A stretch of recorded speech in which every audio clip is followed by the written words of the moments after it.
I don't like it. Hello, everyone. Very anticlimactic. Hello, DM Dan. Did you look have to fed do up. it like that? Hello, Dan. Looks disappointed. What have we done? No, this Yeah. is my resting DM face. Oh. Just a tinge of disappointment. How are you? Hello. Hi. How are you doing? Doing all right, you? Yeah, none too bad. None too bad. It's good to have you along, Very good. and it's good to have you, watchers or listeners, along as well. Hope you're all okay. Yeah, we're here to play some more Dungeones and Dargons. That's right. In Spanish.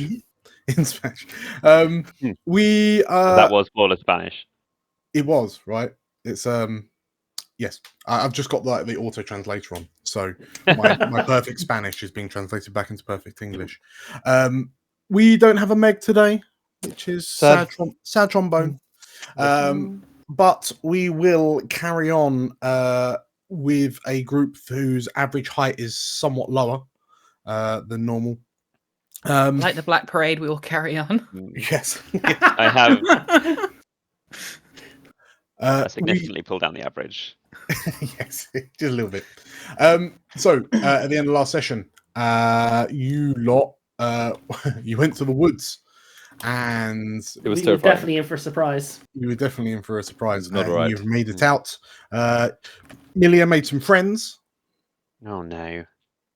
but Sure. yeah, you have now made it back to New Prosper. So who would like to pick up where we left off? Oh, go on then. Do it. Go on then. The world has been broken and remade. Our civilizations are shattered, our people divided. Yet there are those who would rise up to challenge the encroaching darkness. Hi, my name's Carl. I'm playing Sir Carmichael Comstock, a Lorivar Cavalier Fighter. Hi, I'm Meg. I'm playing Addy, a Keeper Druid Bard.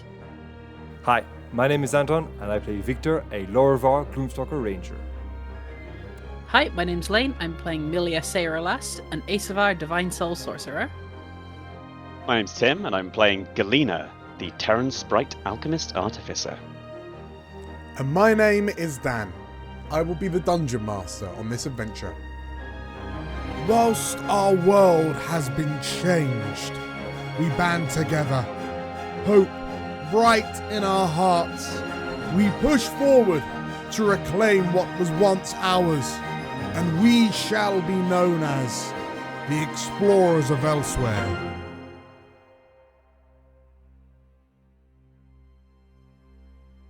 It is clear that the attitudes and values of the people of Elsewhere have changed drastically since the Eschaton. In a world as dangerous as it is, many find themselves having to take bigger risks than they might have before the War of Dragons. Sometimes these acts are born of a drive for survival, which is much harder to keep up with in this shattered and reformed world. While sometimes it is opportunity which spurs someone on to do something they never had a chance to in a previous life. For some others, however, they rise up in the face of risk and adversity to do something they consider to be the right thing to do. Whether it's called duty, honour, or purpose, these lofty ideals can sometimes bring us into direct confrontation with others who would challenge our perceptions of what is right or wrong. And yet, to do so regardless could be lauded as unflappable bravery or damnable foolishness. And so, we find ourselves back in the town of New Prosper. Scattered across the town, Comstock and Victor are near the entrance, the sort of like the entry tents. All right, yes.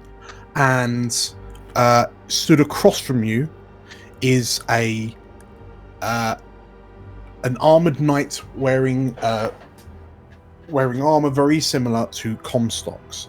And Victor and Comstock, you both recognize this figure as Carla,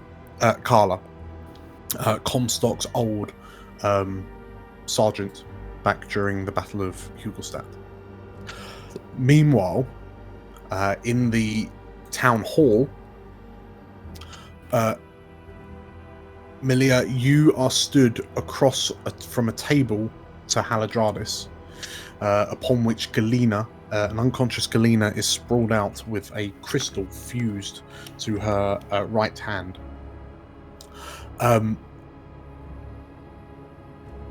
And the telltale voice of Atrak hanging in the air.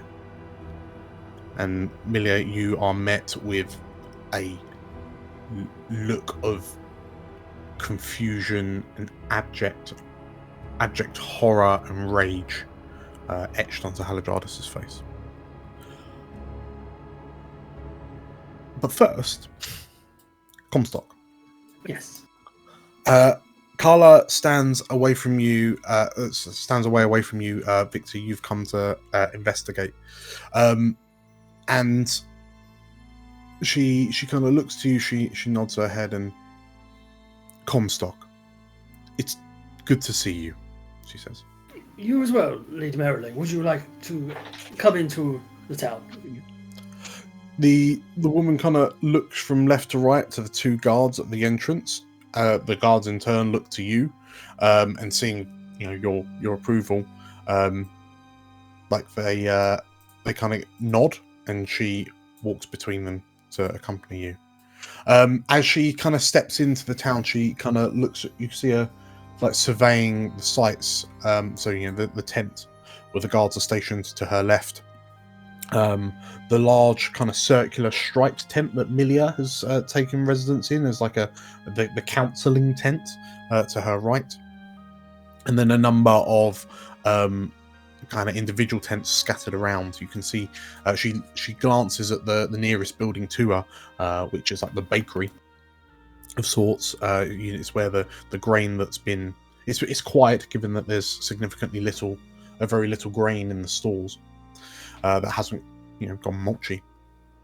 But her helmeted head then turns to regard the building in the centre of the town, with its red kind of new red tiled roof, and the rather you call it an efficient watchtower that's erected alongside it, and sort of like sprouting out the roof of this town hall. Call it a functional watchtower. Yes, she says as you notice her looking at it. This is quite the town you have here. How long have you all been here? A couple of weeks now, isn't it? Mm. A fair few weeks now, since we last met. She nods. Interesting. She looks over your shoulder, and I recognize you. You were with Comstock's party at the temple. Victor, was it? Yes, that's right. Good to see you. Good to see you too, Victor. To what do we owe the pleasure, Lady Marilyn? Does a fellow knight need a reason to say hello to another fellow knight? Oh, of course not. Last time we met, you seemed to be very pressed on working with Atrak. I'm just very surprised to see you, is all. A good surprise, but surprised nonetheless. Yes, well, I am still very busy with my duties to Atrak, but believe it or not, sometimes I do get some spare time, and I decided to come say hello. Lady Merle, a brief moment, but I happen to notice you refer to yourself as knight. An old habit. Mm-hmm. It's more of a protector. Mm-hmm. He has a shit-eating grin. A confidant or aid, Comstock, nothing more. Mm-hmm. Is this all your town has to offer, or is there more for us to see? Please, we are in the process of trying to make some ale. It's not quite Hulustatian, but it passes. Would you care to share a drink with myself and Victor? We've returned from the woods. There's nothing more I can do at the moment until our companions have had a look at one of ours who has been injured, so I could use a distraction. Absolutely, she says. She kind of nods to you. She looks to you, Victor. She gives you a curt nod as well. But then as she's looking at you, Victor, you kind of see her leaning on her right foot to look past you. And does that keeper have a bear? Yes, that is horse. You called the bear horse? Addie was very particular in wanting to refer to it as horse. We also had a horse called Bear, but they died. I see. I don't make the rules, Lady Marilyn. I just protect everyone. You can't see Carla's emotions. You can't see her face. But you imagine it to be as expressionless as the helmet that covers it. But she... Right, well, let's see what other wonders this place has. What did you call it? We call it New Prosper. Very, very poetic, she says. Dim Dan, Yes. can I make a perception check or an insight check on Carla, just to see if there's any illusions going about? If it's an illusion, you can give me an investigation check. Yeah. Investigation. Yeah, for an illusion.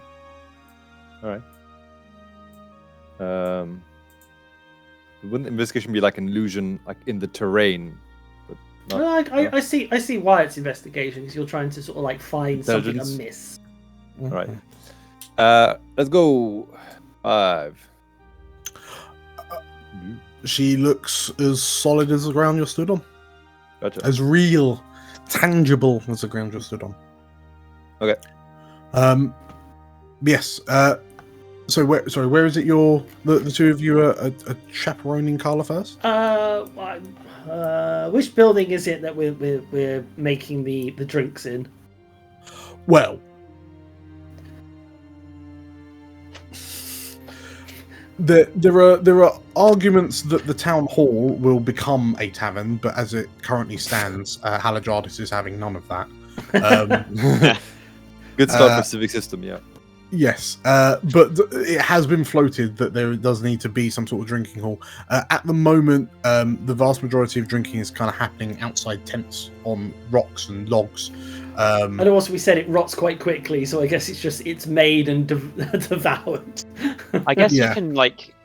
you can probably make it really fast if you just like put some fruit in a bucket for a day. We're using the actual rotting process. Yeah. Oh, I love This is it. grim. Yeah. Galina's figured it out. Yeah. Wherever Galina's been keeping like the Rotting stuff. the rock shine almost. This is today's rotten bucket. So you know that would Galina have been brewing up some sort of like moonshine on the side? I think alcohol is useful for a lot of things, you know? It's a disinfectant, it's good for people's morale, it's good for Galina's morale. Yeah, yeah, I think so. Okay. I mean, in which case, I suspect that I guess the closest thing that you'd have to a tavern right now is the cliff face, like watching over the sea with like cups of Galina's moonshine. Rock shine. Rock shine, yes. Good. You need to mix it with quite a lot of like water or whatever else is lying around. I wouldn't have it straight. It may make you blind. D6 acid damage. Otherwise, What time of day is it? Is it afternoon or is it? it is. So you left in the morning. You were rummaging around. So it's probably kind of early afternoon. Okay. Yeah. So what's the plan? So yes, I imagine we head over towards again our tavern on the cliffside. Mhm. And I guess as the Comstock just asks, is like, where is a track right now? He's busy at the moment. He's preoccupied. Victor, are you joining Carla and Comstock? No, Victor will excuse himself and probably make his way to the watchtower. Okay. In which case, yeah, Carla and Comstock head to the cliff face. And Victor, as you begin making your way towards the center of town. Victor will wink at Comstock. I'll give you your privacy. It's not necessary.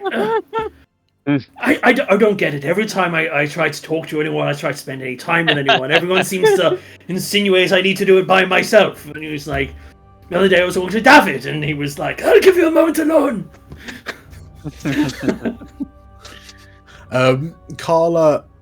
Carla's turning to face you, and again, you can't read the expression, but you just hear her go, "Huh," under the helmet as you make your way to the cliff. Yeah, she continues. Yes, mind he's me. predisposed. Try that Got again. this, Dib-a-dib. He's busy. He's busy. I see. Okay, quite. Late Marilyn, forgive me for being rude, but why the helmet? I think I understand duty and everything, but you're in polite company. She stops as you ask for a moment, and you see her sort of like her head drops ever so slightly. It's a personal choice, Carmichael, and I'll say nothing more on it. Oh, you didn't join those Yugoslavian zealots, did you? The ones who never remove their helmet. This is the way. She does not respond as she carries on walking past you to the cliff edge. But as you reach the cliff edge, Victor, you're heading to the watchtower. Are you just kind of going around the outside and then like up the ladder? Yeah, I think so. The easiest way. Sure. In which case, as you head up to the town hall and kind of hook around the left end of the building, you can see in through a window. You can see Haladradis and Milia, and like they're both stood like bolt upright. And give me an insight check. Insight. Normal. 10. Through the window, you can see. Well, Milia, you've just heard Atrak's voice come from Galena. What face are you wearing? She's still really upset, so it's sort of like a still downtrodden, like, trying to like keep up appearances face. So it's kind of just like a. In which case, Haladradis's eyes are locked on Galena, and she slowly looks up to you and, "What is that?" she says, over the sound of, "Galena? Are you there, Galena? Galena? It's Atrak."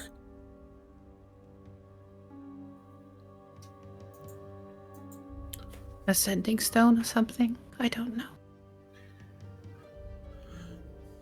Are you looking down at Galena or up at Haladradis?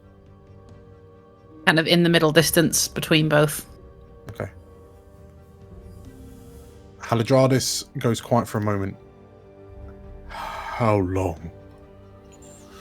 Has she had this sending stone? I don't know. And you see Haladradis kind of scanning Galena, and like she leans down it's clear she's trying to figure out where the source of this noise is coming from. And Victor, you can see Haladradis kind of inspecting the Terran sprite. And when she finally kind of has her ear next to Galena's pocket, and then kind of just shoves her hand and pulls out this smooth orange stone, and like as you look, her eyes are kind of bulging out of her head almost. How long have you had this stone? She says with a bit of spittle forming at her lips. I don't know. Get out. Now, get What out. are you going to do to her? Get out! No. She reaches a hand out and the staff flies into her hand. I'm telling you to get out now, Asavar! What for? So I can decide what to do with you all.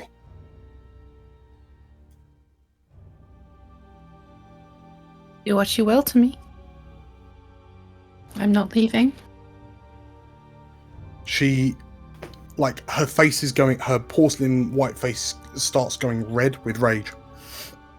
And she turns, thrusts the staff at the door, and boom, the door flies open. Victor, you as this door swings open. And Haladradis storms out, clutching this rock. Victor, you're kind of on the corner seeing this happen. What do you do? Did you fix Galena? Is she well? Haladradis appears to be storming off in a different direction as she does not respond to you. Wait, come back! And I guess you'll go and investigate inside the room. Let's Okay. see what's going on. In which case, as you head inside, Galena is on the table. You can see that one of the hinges of the door is broken, where it was blown open with such force. Melia is just stood over Galena's prone form.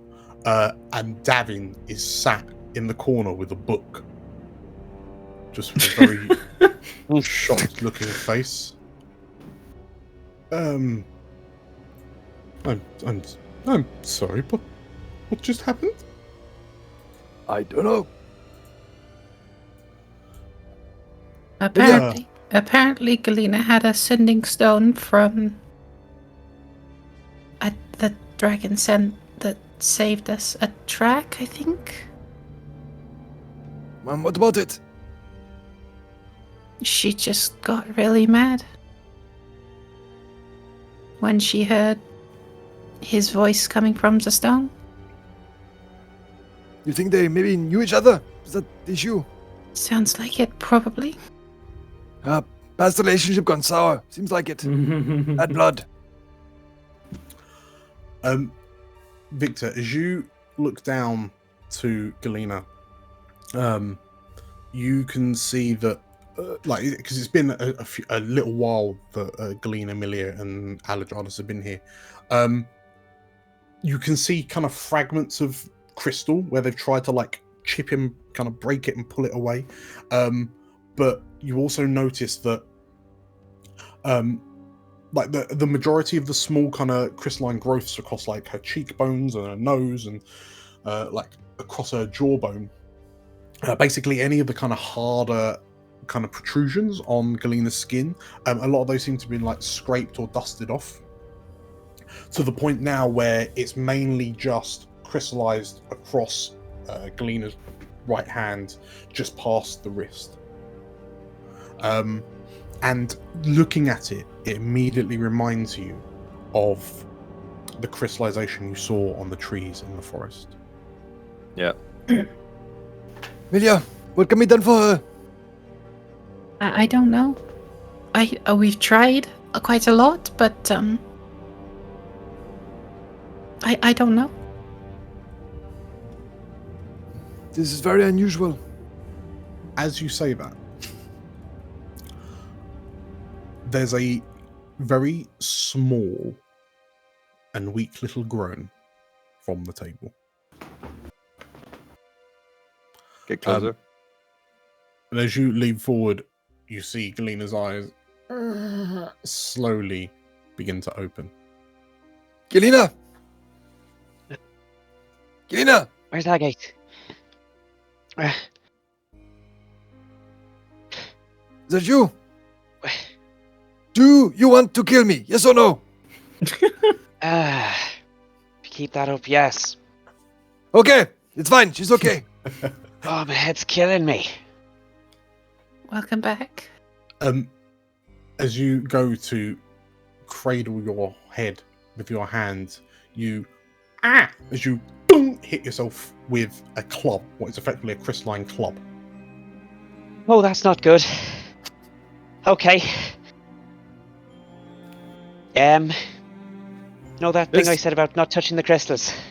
You overindulged Really a quite bit. important. Yeah. Okay. So yes, you realise that the crystal that you grabbed in the forest, after your encounter with, your encounter with Agate, your daughter, one of the only ways you could think to ground yourself was to grab one of these chunks of crystal to try and figure out what's causing all of this to happen. You have memories of sort of like wrenching this chunk out of the side of a tree, but very, very little fitful dreams and visions since that point. Dreams are inherently kind of wibbly and dysmorphic, but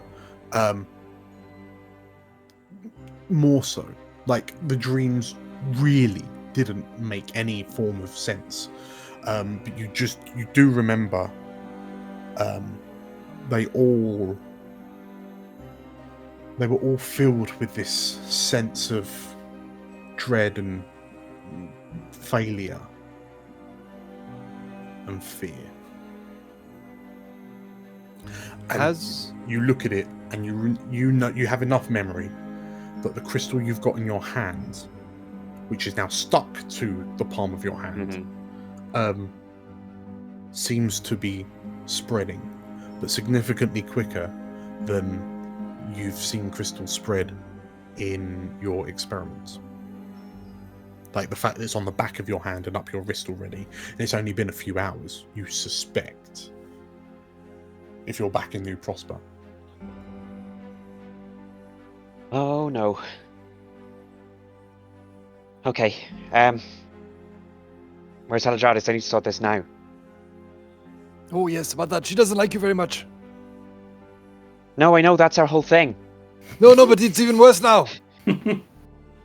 Oh Christ! What happened? You know that stone you had, the one, the voice? I just pat my side of where a pocket would be, indicating for you to check. Oh, where's my rock? Yeah, she didn't like that. Right. You know, I think she was jealous that you were having a relationship with a previous relationship of yours. Of hers, sorry. It's very upsetting to her. You must sort it out, really. You must make it clear that you had nothing to do with it. We have got to get you laid, man. You're obsessed. No, it's not that. We're gonna need. Okay. I need to talk to Haladradis. Now, otherwise, Comstock, is he around?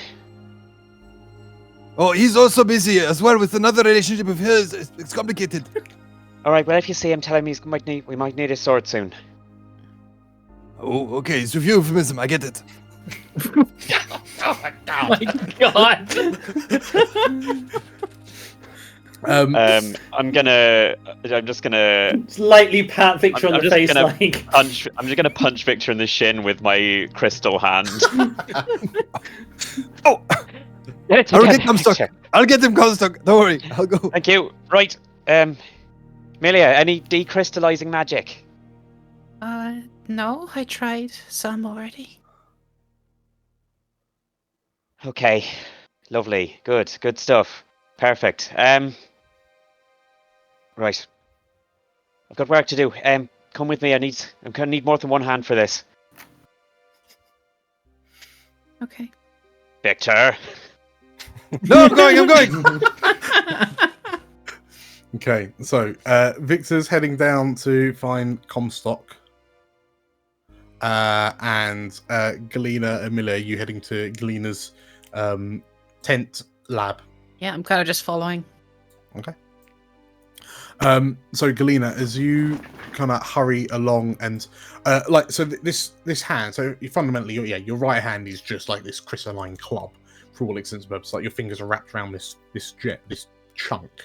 Are you being discreet with it? Are you just like running along with the most impressive bling on your hand? Yeah, I don't really care what these like guards and stuff think, to be honest. Okay. Yeah, I'll just sprint. Okay. In which case, as you hurry to your tent with Miller in tow, and what is it you're looking to do? Firstly, stop or slow the crystal progression. Secondly, get this crystal out of my hand, if I can. Sure. Okay, in which case, as you sort of like look around and like with Milia's help, you start to like get your alchemy tools and whatnot out, which is difficult to do, like untying things with just one hand and just like, throwing things at Milia to get her to help. Okay. And you have the alembic. I don't know what that is. You have all of your tools out in front of you. So you're trying to like slow the growth and remove it, yeah? Yeah, ideally just like cure this, please. Okay. In which case, with Milia's help, so fundamentally that'd be advantage, but at the moment you're trying to do everything one-handed, so that's disadvantage, so just amazing. Please give me an Arcana check as you try to use your alchemy tools to remove this rock. Oh boy. Let's do well. And the you Arcana have check. inspiration should you need it. I will bear that in mind. Oh! Kalina, I know my shit. I know my shit. You had this ready. You had the exact cue needed. To be fair, this was exactly what I was researching, so like... I imagine Galena's walked into a room, like smashed open a panel on the wall, and there's a box, like, in case of, like, accidentally held the crystal too long. Just... Okay, let's hope it works. Okay, so in which case you you get all your tools out. Milia, you watch as Galena starts like pouring like liquids of some sort on the crystals, and some of the liquids are just kind of like sticking to it and then going cloudy. Some just like immediately hiss, like disappear, and you wonder what on earth it's done. And then there's a few moments where like Glee's got one of those kind of diamonds checking eyepieces, and he's like, like looking at the joins. That's it. And then finally, Miller, you're handed a hammer, and like Galena puts her hand side onto the table with a chisel between her palm and the chunk, and like with a fervent nod, as you bring down this hammer, like there's a little dink, and the rock just like falls off.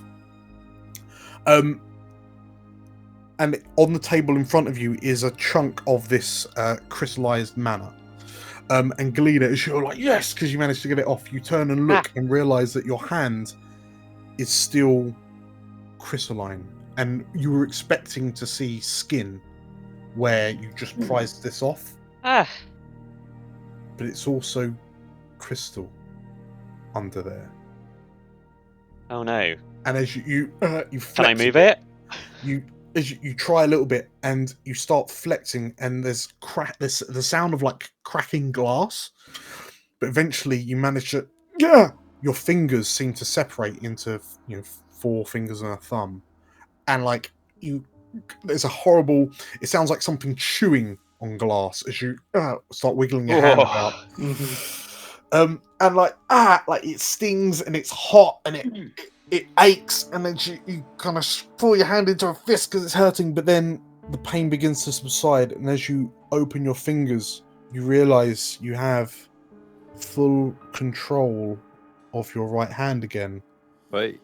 But it's the same blue and purple crystal as that on the table. No, that is very, very interesting. And as you look, you can see, it reaches up past your wrist onto your kind of lower forearm, and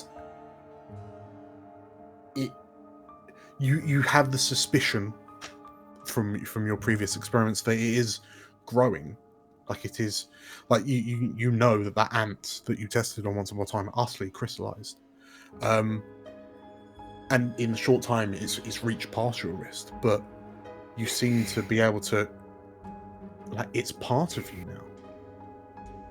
now. So, Milia, this shouldn't happen. Any ideas? No, you're the one that was researching it. That's a fair point. Well taken. Okay. I'm just gonna get a pen and just draw a line on where the crystal is, so I can keep an eye and see if it makes its way up any further.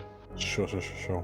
Well, as an aside, in your inventory is now a crystalline hand. Oh shit! Awesome. Let's have a look. Do you want that as an item, though? Not sure about that. At the moment, you don't know what it does. I don't know what it does. What it can do, I should say. It looks cool. Does it have your that's- fingerprints? Who knows?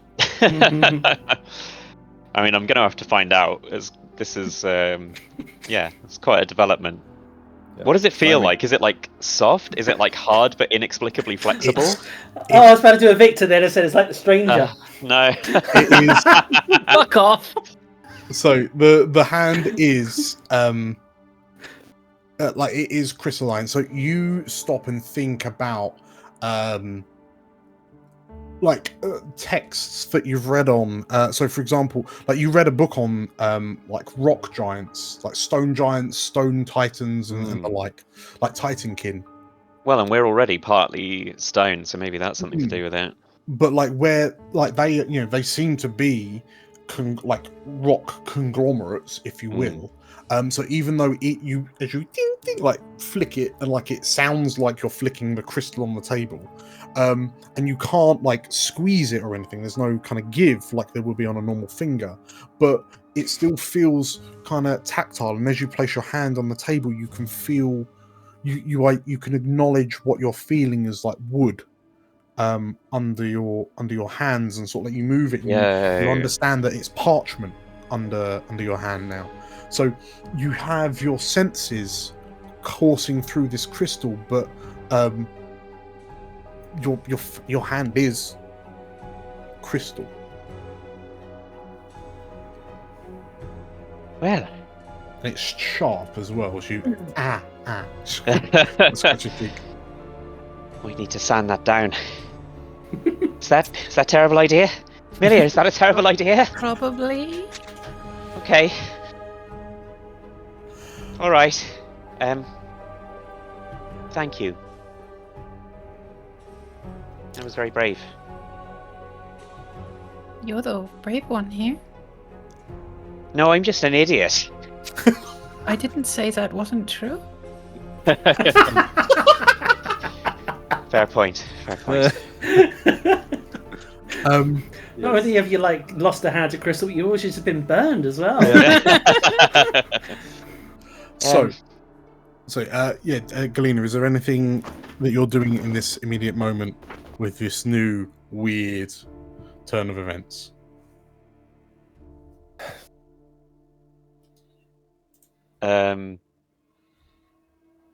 I don't know. There's a lot going on. I think I need to find out what's been going on. Sure. First and foremost. So Sure, I'm gonna I'm gonna get my lead-lined box for hazardous materials. Pop the crystal in there.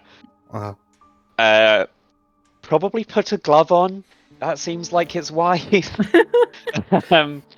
And head out to find everyone else and find out what the fuck is going on. Okay. Okay, so in which case, as you're doing that, we'll kick back to Comstock and Carla. So the two of you are sat on the edge of this kind of 200-foot drop down into the sea below, and Carla is just quiet and contemplative as you see her head kind of turning from left to right as she scans the horizon. And you notice that, so you've both got small cups of Galena's watered down rock shine. But you notice that Carla hasn't drunk any of hers. Would you like a straw? She, I'll be all right, Comstock, she says. What? As much as I'd love to believe that you're here for a social visit, Carla, let's just cut the bullshit. What have you come for? You've not seen me in over a year. We bumped into each other recently, and suddenly you're now showing up at the door of our new town. I can't believe that you're suddenly all in for my quest. So why are you here? What do you want? She goes quite she turns to look to you, and it's hard to read. Obviously, or you're just looking into these kind of into the darkness behind her eye slits on her helmet, and then she turns away, and it's endearing that after everything that's happened, the first thing you do is find another town to protect.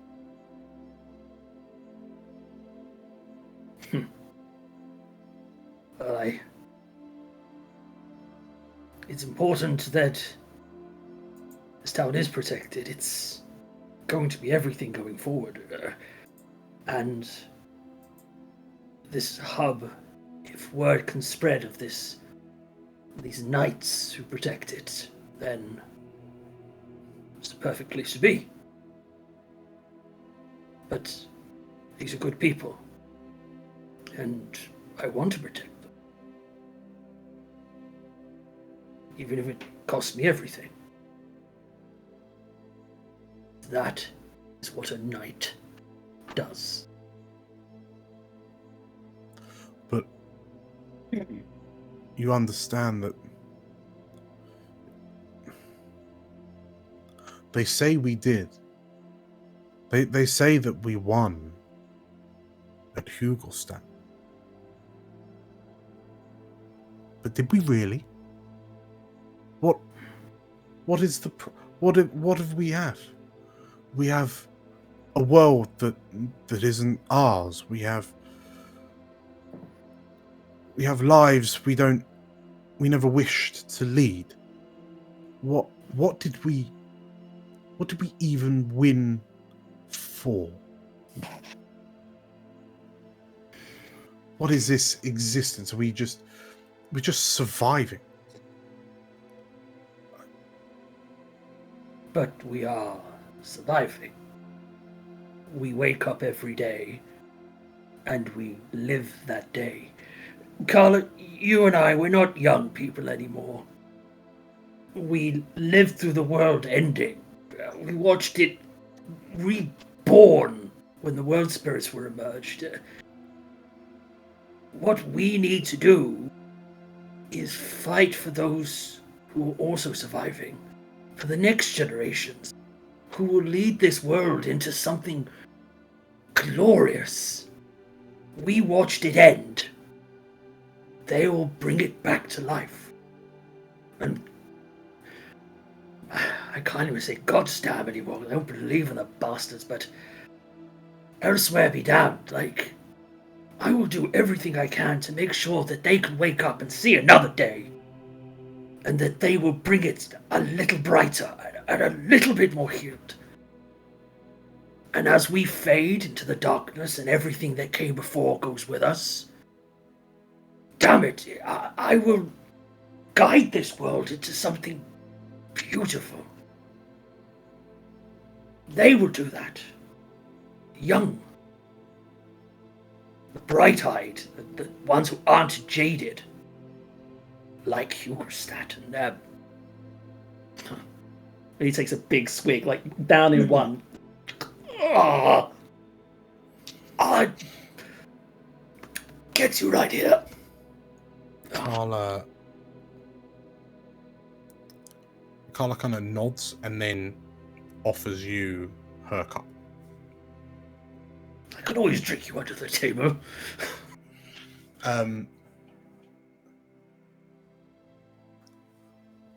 But what if it happens again? And this time, the world spirits aren't there to save us. Then we got to make sure that there are people who are ready to do what needs to be done.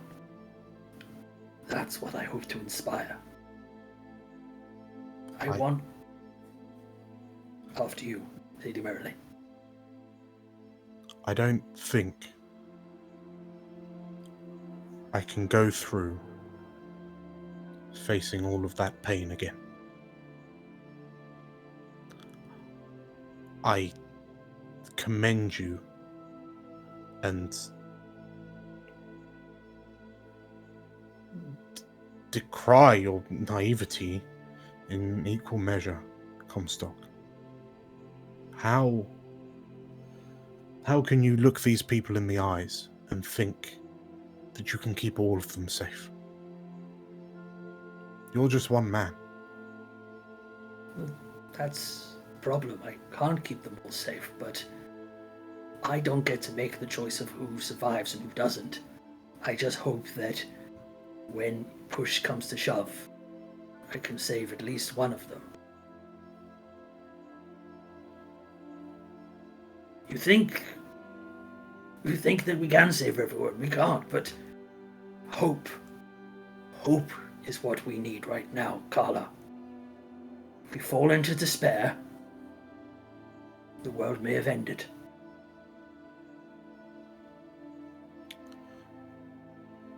In which case, Comstock, the reason I'm here is to give you a chance at hope.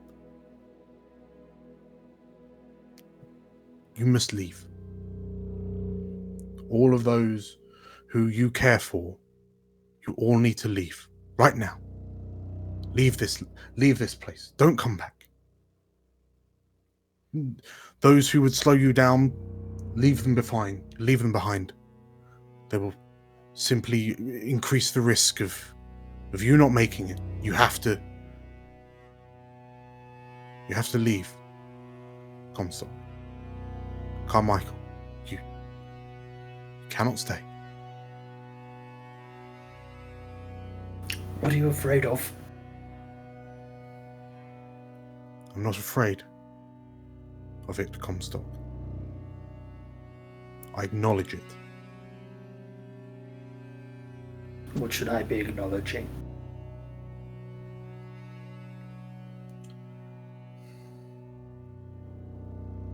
Atrak is a good soul, but he's driven, he's determined. He will stop at nothing to do what is right. Nothing will stand in his way, Comstock. So I give you this warning as a friend from a past life. You have to. With what is to come, you have to leave right now.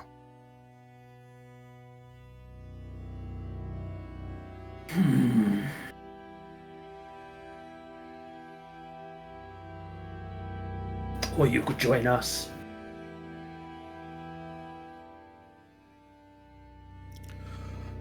Carla turns her head to look at you for a while, and you, as the two of you kind of lock eyes, you hear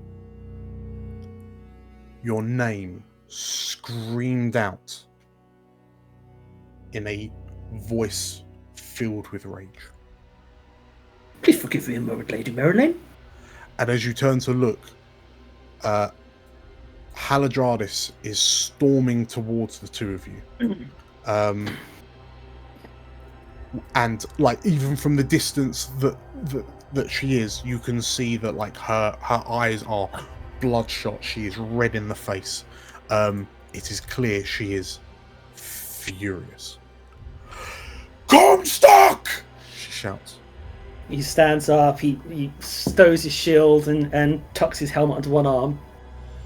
Don't worry, just stay a moment. I will deal with this. Haladradis, what is it?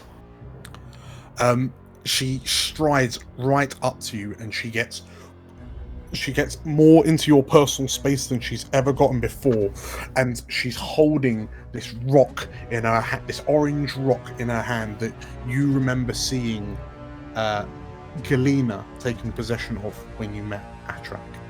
And you can see up close, Haladradis' eyes are pinpoints. And she, what is this? I believe you're about to tell me. What is this, Haladradis? Have my inklings, but please enlighten me. Don't play me for a fool, Comstock! You tell me where you got this from! He offers his hand out. Are you saying this is a matter of security, Haladradis? I'm saying this is a matter of loyalty and honesty and integrity, and you all have been lying to me! Haladradis, may I ask, where is Galena right now? I don't give a fuck about Galena! Where is Atrak? Haladradis, what is your duty in this camp? What is my duty to this camp?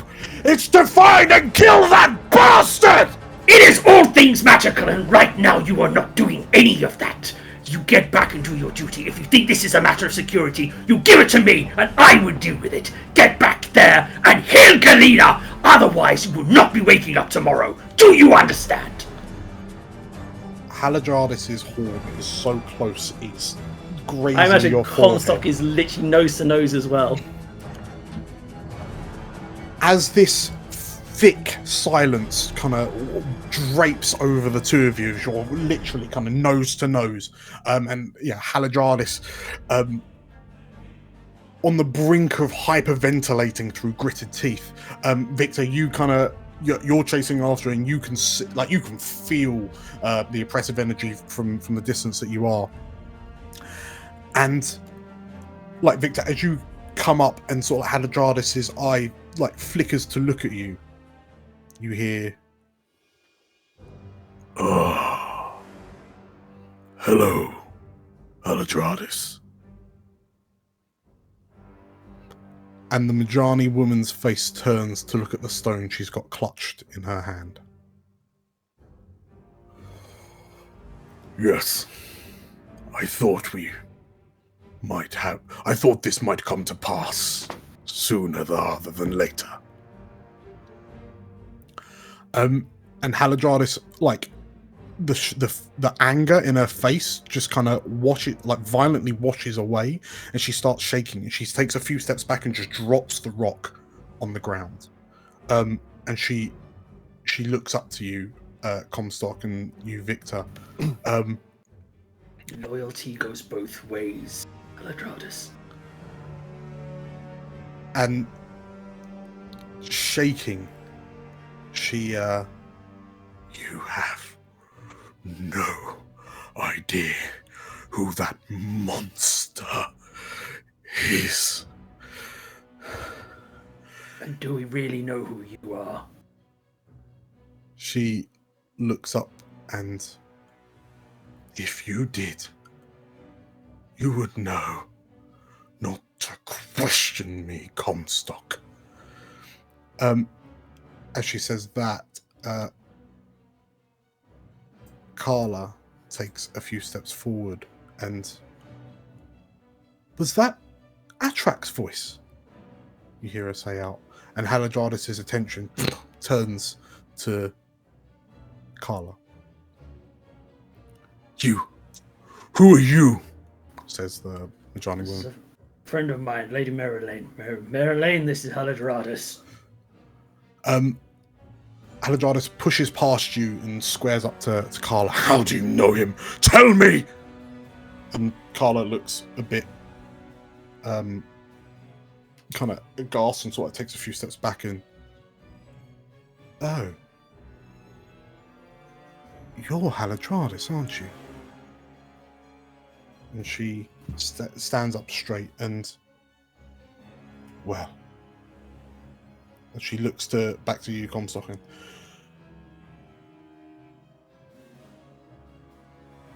Dwell on my words, Comstock. Dwell on them and do what you think is right. And she tries to push past Haladradis, but Haladradis steps in the way and body blocks her.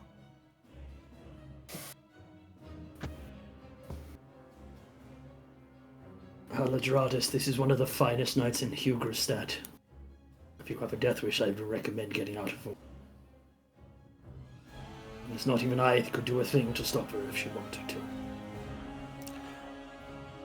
Haladradis is squaring off against, well, now face to face with Carla.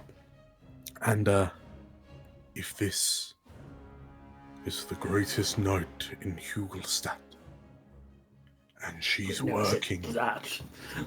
And she's working for that a son of a bitch like him, she deserves to rot in the bowels of the depths. And she turns to you, Comstock, and you would do wise to choose your companions more carefully, Comstock. Someone might begin to question your loyalty to this town. The fact that you would say that means we don't know each other very well at all, do we? She holds a hand out. She says some words, like arcane words, and the orange rock on the ground like flies into her hand as she mage hands it to herself. No, it would appear we don't. He offers his hand out. Haladradis. That's a matter of security for the town. That falls under my remit. Please. She looks to you for a moment. She leans in and... He took my sister. Fuck you, Comstock. And she takes a step back, and begins casting a spell.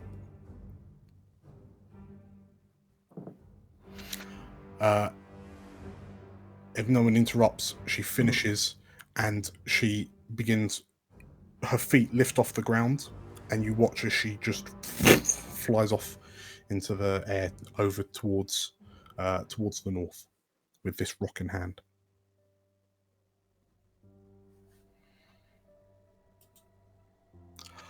Victor. Well, You have been an everyone- unfortunate participant in everything that's happened so far. you know what? Everyone, I sense there's a lot of animosity, bad blood with previous relationships. Let's all take a deep breath in. And then maybe we could do some counseling. I think it would help everyone here, really. As you say that, Victor, like Comstock, you're looking at Victor, and Carla has walks past you and is beginning to leave the town. Ooh. Comstock! Very important, very important. Gilliana's alright. Well, she's not alright, really. She needs a strong arm. We're going to amputate. It's the only way possible. Come, quick. Yeah, I'll be there in a moment. Carla, Carla's just striding away, the way she came. She stops and kind of tilts her head ever so slightly. Not so she's looking at you, but you know that she's kind of trying to talk in your direction. I can imagine they're sort of back to back at the moment, just with their heads sort of slightly turned. Like, Oh yeah, and the wind is definitely like whipping. yeah. Pokes. Looks awesome. And there's cherry blossoms in the air. Is anything she just said true? Carla's looking over her shoulder at you, and then her head slowly turns to look down at the ground in front of her.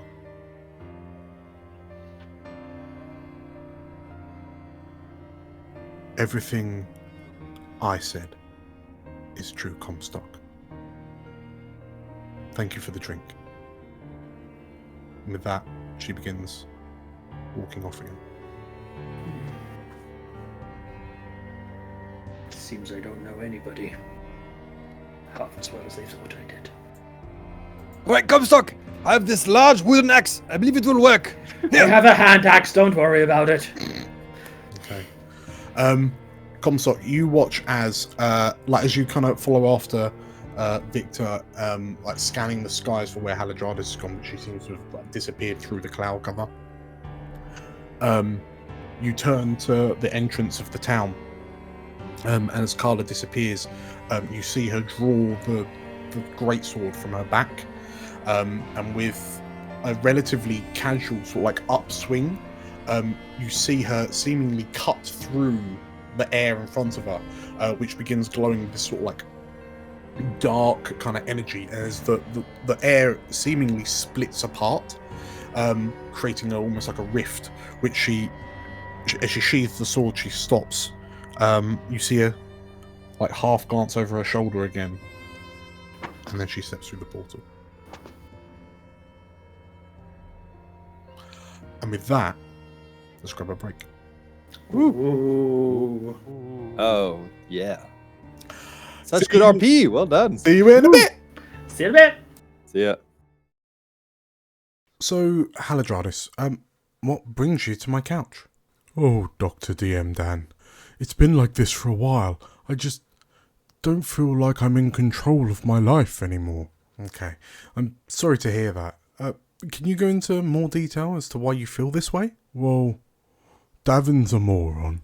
Comstock undermines me, and now it turns out that the player characters are talking to my mortal nemesis. Nothing's going right, and I have nothing left to ground me. I see. May I offer a solution to your predicament? Oh, yes, please.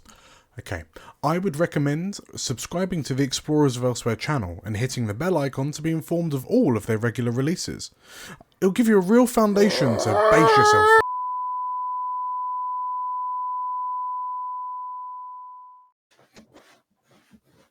Hi, welcome back.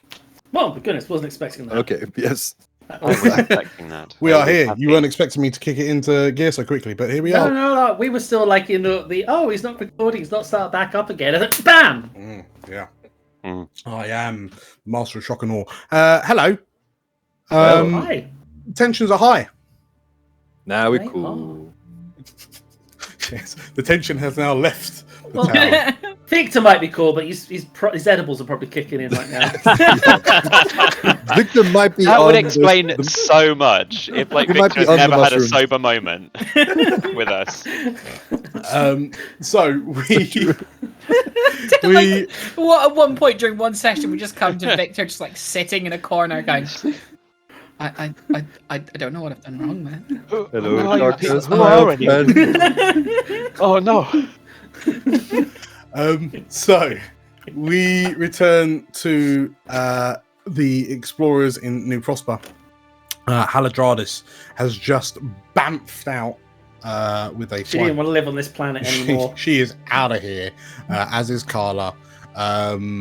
Galena has new bling. Comstock has a new sense of like, nobody tells me anything.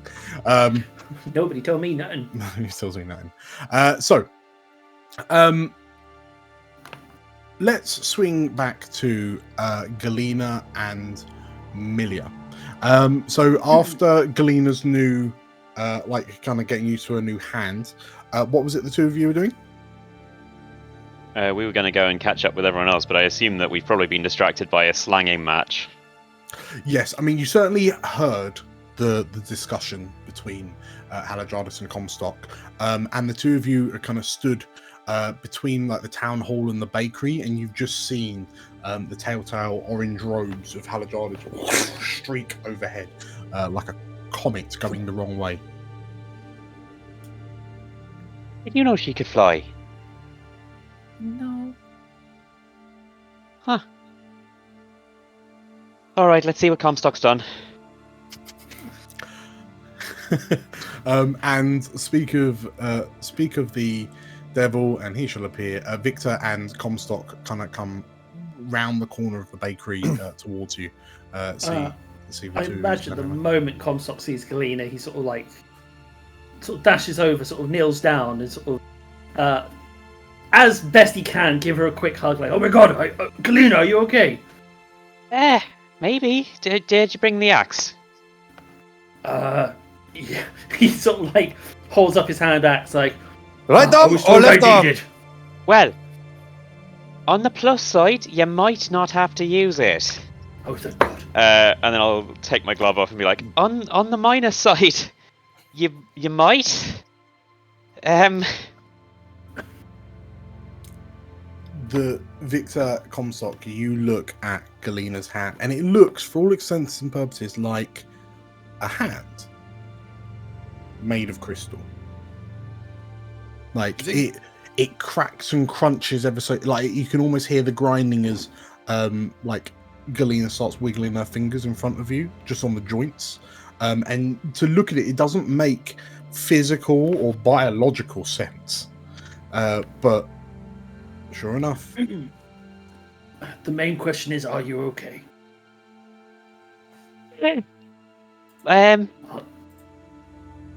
Maybe. Are you? What? I'll take it. What happened? What's going on? He looks around, it's like, maybe we should find somewhere a little private. A lot seems to have just happened in a very short order. Yeah, that seems good. Stop staring at my hand, Daffyd. Looks like a really shiny glove. Hear him shout from across the- It is. Oh, can I have one? Why have you only got one on? We'll see. Might end up with another one. Oh, cool.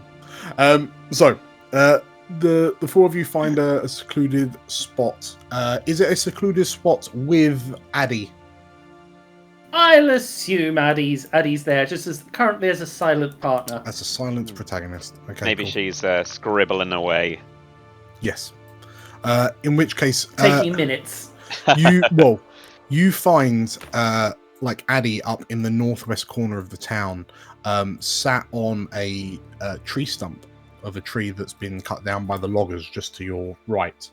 And the bear is curled up under a nearby tree.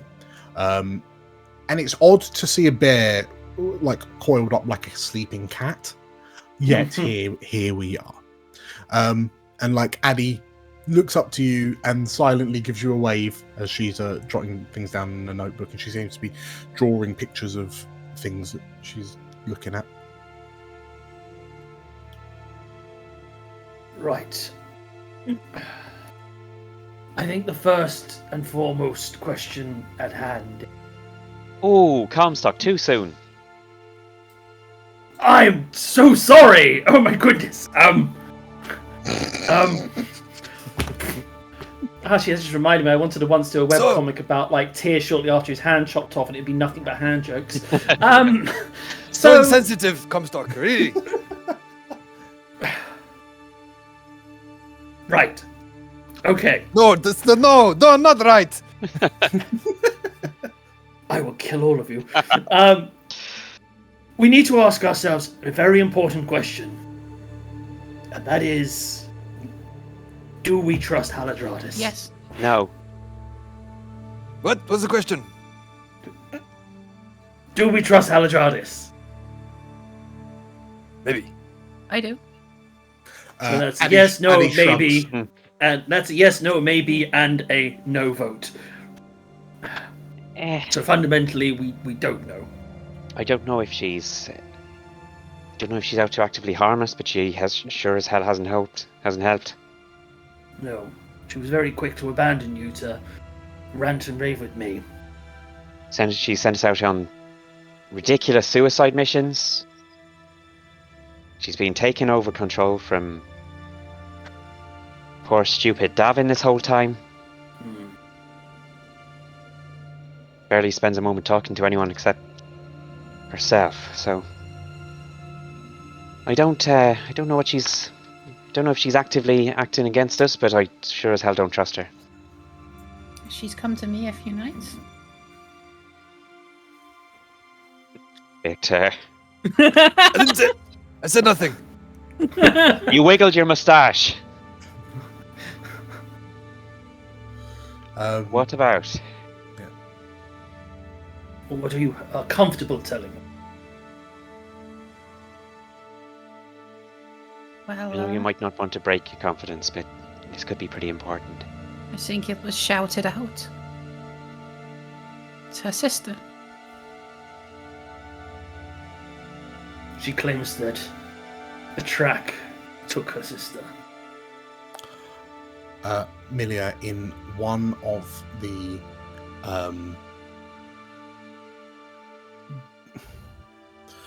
sessions you've had with Haladradis, there was one evening where she's mentioned the name Mivania. I'm going to take a note of that. But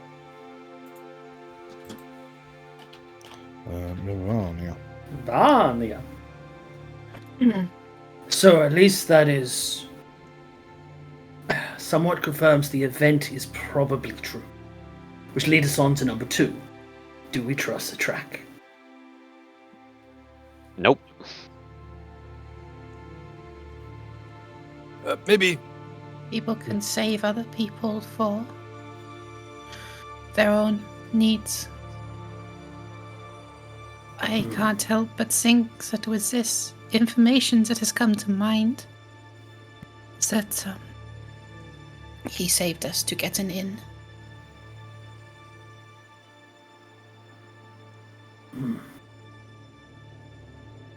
I was visited a moment ago by a lady, and he stops himself. By a friend of mine called Carla. Oh, your tin can friend. Yes, my former captain. She claims that a track is driven and will stop at nothing to achieve his goals. As to what they were, she was very vague. But she informed us that we should leave the town and take everyone with us. What is the danger? I don't think there's much as a danger, but it's made me wonder, is there something here that both Haladradis and a track want? There's something Oh. about this location that they want. This place is steeped in deeply powerful magic. This hand shouldn't be possible. Nothing about this should be possible. Addie sort of like looks up from her book, and like you see her eyebrows like wiggling as her like the cogs in her brain start going round. Maybe it's. Did she say when he took her sister? No. Milia? Out of character, I don't think she did in the session that we had, in the actual session we had, and she probably wouldn't have done in the off-screen sessions. Yeah. all that you know. So Haladradis has mentioned that she lost her sister during the war. Oh, and I think she said something She's about... not seen her sister since the war. And she's studying crystals, something to do with her sister, I believe. So there's some connection between those two. Let us look at some of the evidence we have before us. There were many locations which would have been suitable to Prosper. Much But better she than this. But she constantly pushed us forward and forward and forward. And it's only when we had no choice, and even by our own suggestions that we should settle here because of the abundance of food, only then was she satisfied. Everyone roll me a history check, and I'll roll for Addie as well. I was going to ask him, then how far away is the forest we were at? 14. Couple of like an Yeah, hour or two. I'm already on that thread. Ooh, only 12. Yeah. Okay. Addie's not popped it together. Victor, as Yes. Comstock muses on this fort, like she push us, and it was only until we had no choice that we stopped. Your memory flashes back and recollects the look on Haladradis' face when she was stood in the Chimera's lair, very nearby to here, looking at all the crystalline growths, and more importantly, the massive crystals that the Chimera had become. Oh, this is nearby, right? Yeah, that is very nearby. To which point, a short horse ride's journey away. And for her to then, it was at that point that she said no. You remember the glint in her eye, like the reflection of the crystals in her eye, as she said, "No, we'll set up here."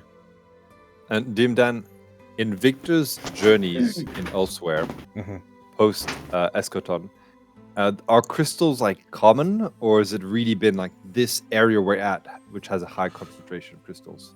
So, from your experiences and potentially kind of overhearing rambles from Galena, you know that since the Eschaton, like areas, like small localized areas will get like crystal protrusions. Not much. But from what you understand from Galena's ramblings, they seem to follow ley lines. So the ley lines of magic that course through elsewhere, like blood vessels. The crystals almost seem to be kind of close to that. Similar to, for a modern day perspective, when you see a cold pipe, like a pipe carrying liquid nitrogen, and you see the frost building on the outside of the pipe. It's a bit like that. And sometimes the ley line is strong enough that the crystals will emerge above ground and so on and so forth. In your travels, you might have seen some patches of these crystals. Like it's very, in so much as you look down and it looks like a shiny pebble, but oh no, it's actually a crystal. Well, that's curious. So to be in the Chimera's lair and to see that higher concentration and the crystalline forest that you've just come back from, and you've never seen like these crystalline creatures before, but you've now met, at least you've met the chimera and you've met that lobster thing in the sea just over there.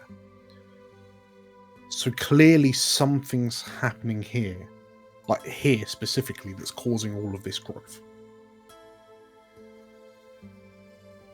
I will share the information with the group. Something about the crystals. I believe. Oh, you think? Says Galena, waving a crystal hand. I've just thought about it now, and actually, I think it's that. Yeah. No, she's always been. That's when she stopped us, and coincidentally, when some sort of magical effect made us run out of food and forced us to stop. Could be coincidence, or it could be something else, but all I know is there is terribly powerful people and magics at work here, likely to put us in great danger. You see Addie's eyebrows wiggle, and she... But the food was rotting before we decided to stop here. It's true. I mean, I think that was just... Could just be the effect of the crystals. Maybe. Well, as you said yourself, she was hiding that fact from us. I have a feeling maybe she was using his marketing chip. If she knew that she... What is it, Milia? I imagine Comstock saw that reaction. Yeah. That was a lane that was an in-character reaction. Yeah. That was an in and out of character reaction. Yeah. Fine. Like, Comstock stops mid-sentence. Is like, what is it, Milia? Like... I need to confirm something out of character first, but this is the thought that just came to my head. Mm-hmm. Did we tell her about the Temple of Time?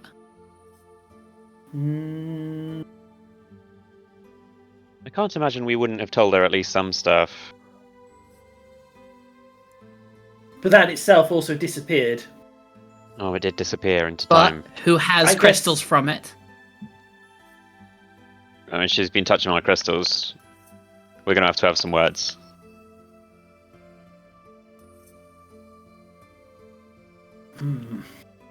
So there upon is seeing that look on Milia's face, then it's a. Wait. Who told me? Galena runs off. Did anyone tell her towards about that the tent. Temple of Time? So the Hydraean Temple. Well, it's up to you. I mean, because you obviously. Well, I imagine Ashak if and we Carla didn't. Yeah, I think if it disappeared and we didn't think it was any threat, we'd have probably been okay to tell her. But it depends on whether Galena indulged on the crystal she harvested from it. Well, Galena, if you're kind of running across town to your lab, as you sort of like you're rummaging through. So have you kept the blue crystal that you had in a little vial with the water that you took as well? Have you been keeping that secret? Kept it safe? Oh, of course. Okay. I ain't having no one touching my crystals. Where it's probably not that... hidden, but it's probably all under lock and key. Sure. So whereabouts in your workspace is it? So underneath the kind of main bench, there's a large lead-lined chest that I've put on some rollers because it's really heavy. So. Okay. Yank that out. Put it in the combo. In which case, as you release the lock and swing the thing open, you look inside, and wrapped up in a swaddle is your vial with the blue crystal in it. Okay. Have I still got my red crystal, my water? Yeah. All good? Yeah. And my new crystal, my new terrible, scary crystal? That's also perhaps keeping them all in the same place isn't the greatest idea, but they're all there. You know they're what? all just starting to tremble. I'm not great at good ideas. Anything else? Is there anything else in here that is missing? There isn't.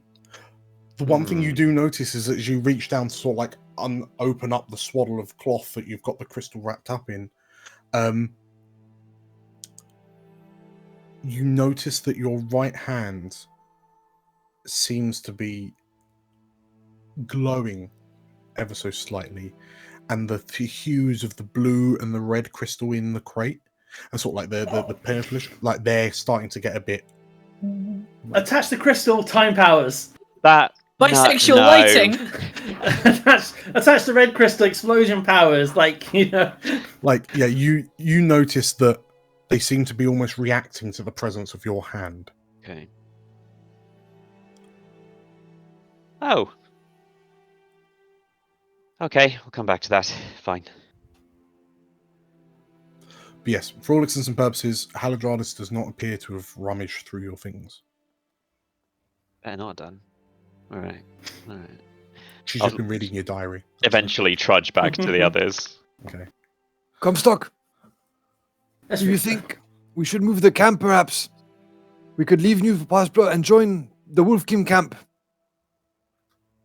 It would be safer in numbers, and we would be far away from here. That would be death for everyone here. we spent a long time trying to put this place together. I mean, it's still early days, so I don't think we have as much of an attachment as we would if it was a couple of years, but it feels wrong to be leaving it. They kind of come up from behind Comstock, I'll plop down and be like, and I should probably just remind everyone that everyone in the Wolfkin village is turning into weird kind of grey zombie people. So, there's something.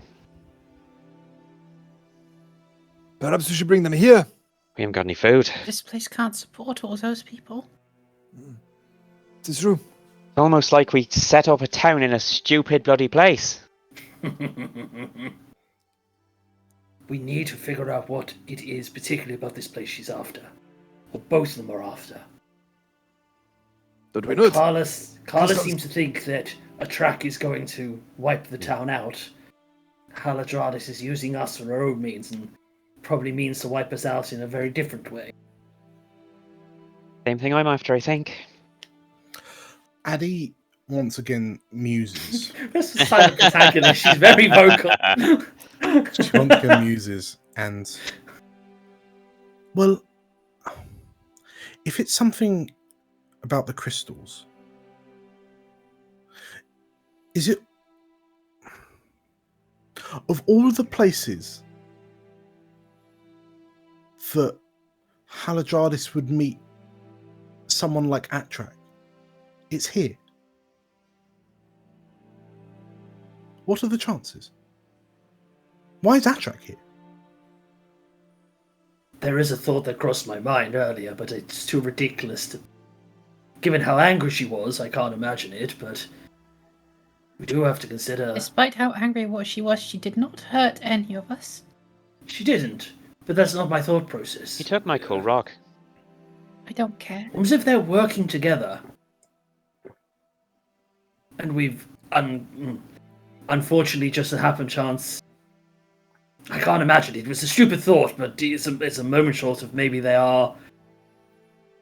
playing a long con. I don't think so. That was so genuine. The anger. That's what I mean. That anger was... But that doesn't mean they're not working together. She said it herself. He took her sister. Addie, What if he's holding her hostage? Addie kind of muses once again, and she sort of like starts flicking back through her notebook. And you realise like she's been keeping notes on everything that everyone's kind of been saying. Wait, really? You wrote that down? We really have to have some words. There was... Davin said that Haladradis used to be like a general in the wars. And then you were saying that she hasn't seen her sister since the war? Yes. But then you're saying that she said that Atrak took her sister? Ah. So perhaps he fought for them. Opposing sides, perhaps, yes. Well, we have Haladradis, we have Atrak, who's probably working for the Arcane Dragons. We need to be the world spirits. When they fight and destroy each other, we need to survive. We need hope. Seems we are quite isolated here. And, Are we? I believe so. we have the Wolfkin, and we have each other. That's about it. We have each other. We have this town. We don't know how long we have. We better I think prepare then. it's- We also have the fish people. They're very friendly. Were they fish people? Yes. The Croaks.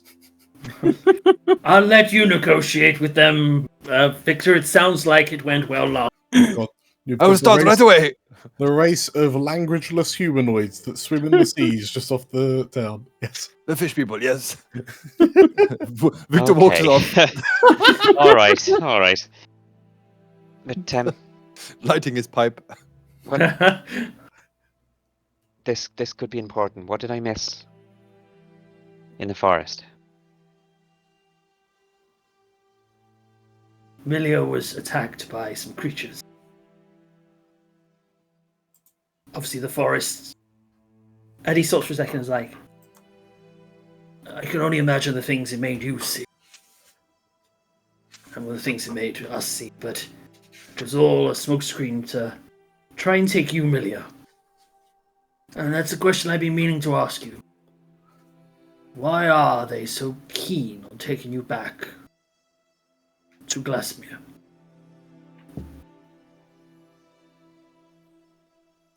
It wasn't Glasmere. They don't want me. You know what they want. I told you. I know, but you seem to come as a package with this moment. Is it by any chance the very cursed book that you have? They seem to be keen to take you with it. When's this all started?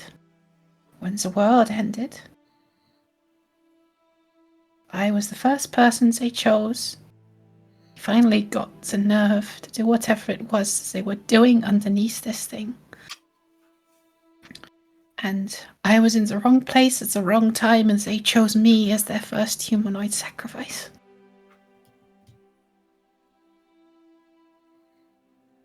Who are they?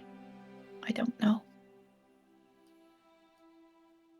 As I was being cut open, pull down the scarf that she's always kept up, and there's a very long, very straight cut going from tip of her chin right down to her sternum. I had given up. I was ready to die. And then I was chosen. I took this. Shrugged her shoulder. The book on her back. And I escaped. Galena. Hello. As Milia tells this story, and you think back to, like, you're still trying to fill in the gaps. Would anyone like to offer Galena a description of what these things were? Yes, I imagine that's a given. Okay. And specifically what they look like without their clothes on. That is also a given. Okay. In which case, Galena, roll me a... Imagine Addie's been drawing them.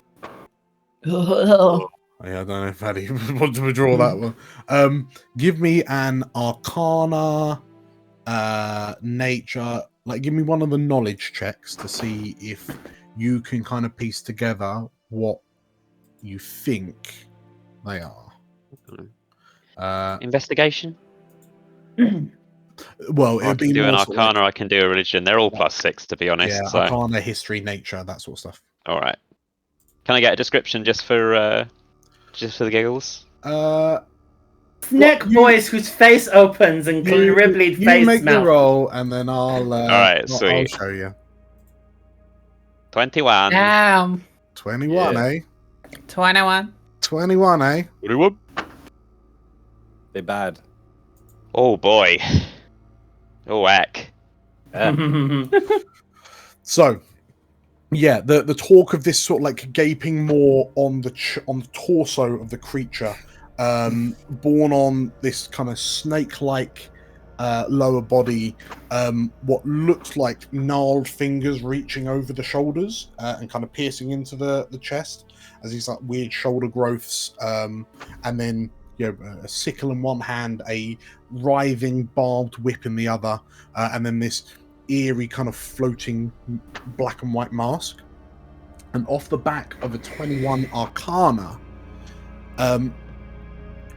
you have read about the profane rituals to summon Tamari, also colloquially known as tracker demons. Ooh. So these are like arcane dragon spawn, which are summoned to the world with the sole purpose of finding and taking a specific target. Oh, Melia. You've really stepped on someone's toes, haven't you? You all No. off a 21, actually. You It's also know a manner of speech. they haven't got any toes. You also know off the back of a 21 that given the unnatural nature of these creatures, like the supernal nature of these creatures, like they do not tire, they do not rest, they do not eat, they do not drink, they do not. All they do is hunt. They track, and in such a way that they cannot know failure. They will not stop. Did you kill him? It was a little difficult to. They, in the end, fled. But from what you're saying, that won't be the end of it. Our weapons were not very effective. Our magics were not very effective. And stern words were even less so. Sorry, I should have been with you. The last bit of trivia that you know about them, Galena, is that because of their nature, the need to track, they are peerless trackers.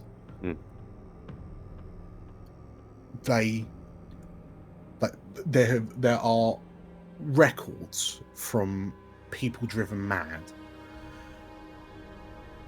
that Tamari can innately evolve and transform in order to best hunt their prey. Nice, cool. Okay. Good stuff. Yeah. Do I know if they can disguise themselves as other people or not? Generally not, no. But Okay. they have a crude. They'll potentially. I mean, it sounds like they dress themselves in like traveling cloaks and had these masks to give off some very, very fleeting resemblance of being a humanoid. Yeah. But okay. I should also point out, off the back of it, like if you're going Arcana, you noticed that earlier. I think it was Comstock mentions, these Tamari were using the forest as a they were influencing you using the forest, but this sort of like illusory, like that there was hints of like enchantment and illusion affecting you. That's from the stories that you've heard. That's why everyone was kind of seeing what they were seeing. It was figments of their imagination that were just upsettingly true. But that's not a Tamari's MO. It would seem that they just chose a very appropriate time to strike. Don't know if they're intelligent enough to have figured out that it'd be useful to attack us there, or are they just relentless and happen to catch up to us? You suspect, so from what you know of Tamari, they're trackers, but they do know when to time a strike, like time their attack. Probably saw that we got separated and went a bit wrong. Mm-hmm. Okay. Well, they'll be back. And they'll be bigger. And we'll be ready for them. Perhaps. One thing we need to do is ensure that, number one, our weapon hurt them.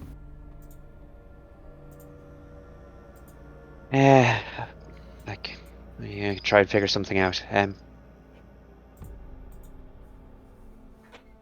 don't know. I can't put you in trouble again.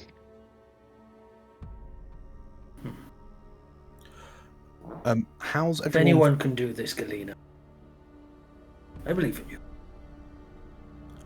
Well, you're a fool then.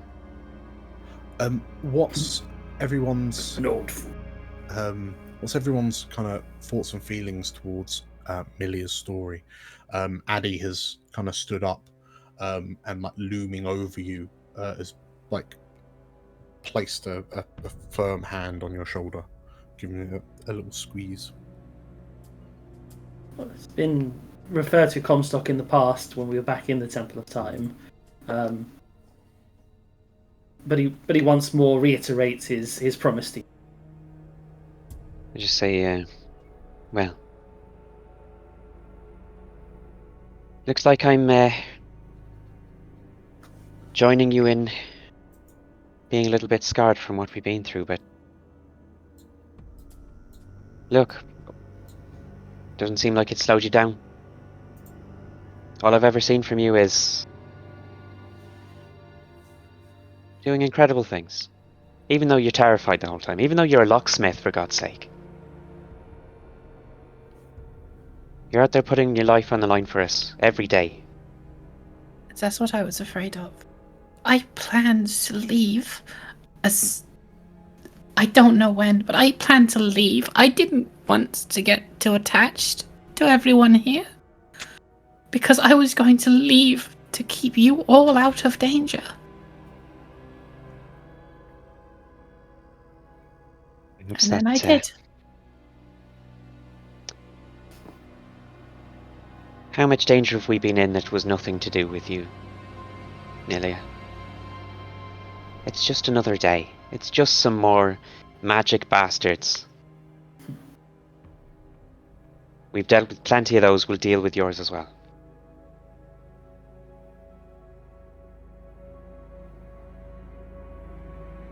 Okay.